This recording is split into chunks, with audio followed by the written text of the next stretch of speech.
Imam Sahabi mentions a story of one of the righteous men of the past, Abdullah ibn Muhammad. He got lost during one of his travels and ended up on a hillock. On the hillock he came across a tent. The tent was really battered and torn all over, and there was a lot of wind blowing into the tent. So, the righteous man, Abdullah, peered in and saw a very old man. The man had no hands and was blind. On top of that, he was paralyzed. All he was saying as he sat there was, Alhamdulillahi alladhi faddalani ala kathirin min ibadihi tafdilan. All praise is due to Allah who has preferred me, in blessings, to so many of his slaves. The righteous man, Abdullah ibn Muhammad, came closer and put his head inside the tent.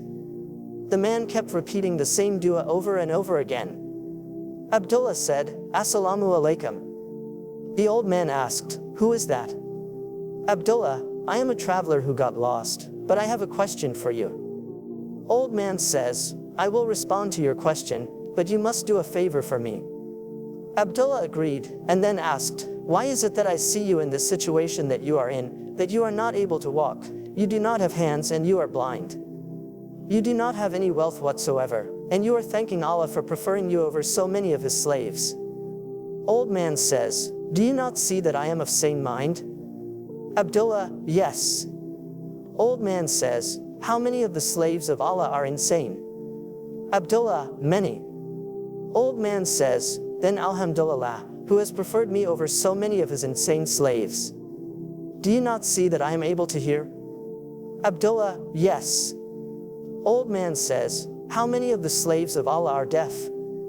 Abdullah, many. Old man says, Then Alhamdulillah, who has preferred me over so many of his deaf slaves. The man goes on and mentions about how he can still speak while so many of the slaves of Allah are mute. He goes on to mention of how he has been blessed with Islam while other people are worshipping idols, trees, humans, etc. Then Abdullah ibn Muhammad said, You have spoken the truth.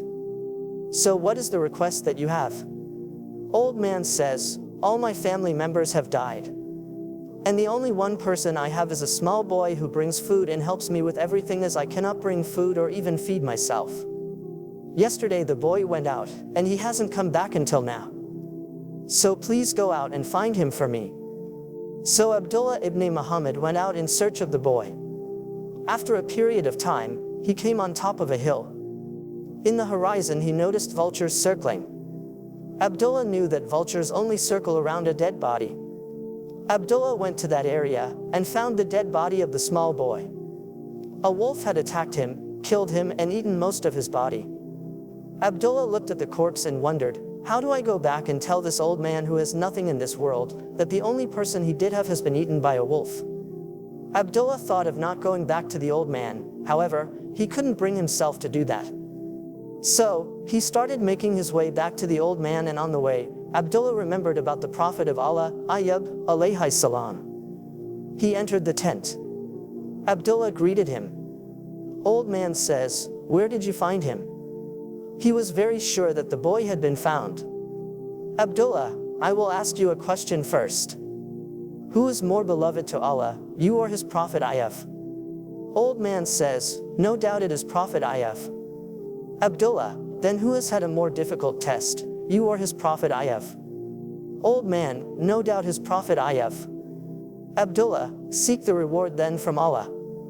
I have found your boy on the top of the hill. The wolf had found him, attacked him, and eaten him. Old man, La hawla wa la quwwata illa billah, inna lillahi wa inna ilayhi raji'un. Ashhadu an la ilaha illa Allah. There is no power or might except with Allah. Indeed to Allah we belong and to him is our return. I testify that none is worthy of worship but Allah. And the man kept repeating these phrases over and over again. He kept remembering Allah and then starting taking deep breaths. Abdullah felt as though the man would die. He picked up the man's head and kept giving him water. The man kept repeating, Ashhadu an la ilaha illallah, inna lillahi wa inna ilayhi raji'un. Testify that none is worthy of worship but Allah. Indeed to Allah we belong and to him is our return, until he finally died. Abdullah ibn Muhammad waited until he found a group of travelers along that valley. He asked their help in washing the body, wrapping it in the burial shroud, and to dig a grave for that man. They buried the man and prayed janazah over him. Abdullah thereafter went on in his journey. That night Abdullah ibn Muhammad saw the old man in a vision. The old man was looking good, seemingly in excellent health and condition. In the dream Abdullah conversed with the man. How did you get to here? How did you become better? How did you change so much? My Lord entered me into paradise, and it was said to me, peace be unto you for what you have been patient upon, and what a good end you got. That is the story of an old man. Someone whose name we do not know, who was hardly known, and who hardly had a life to live. And yet, one of the righteous men of our Ummah was given a vision confirming his entry into paradise.